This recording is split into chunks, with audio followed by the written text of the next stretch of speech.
Today, we're making a unique and stylish cement pot. Welcome to our step-by-step tutorial on creating cement pots. In this video, we will guide you through the process of making a beautiful and durable cement pot. First, gather all the necessary materials, including cement, sand, water, and a mold.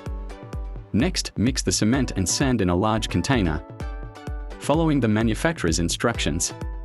Step 4. Pour the mixture into the mold and smooth out the surface.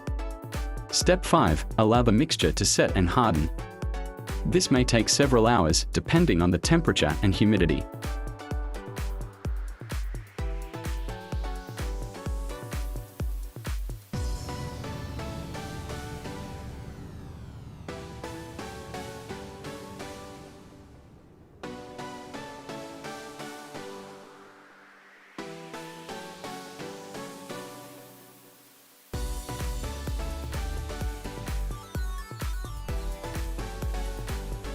Once the pot is hardened, remove it from the mold and your cement pot is complete.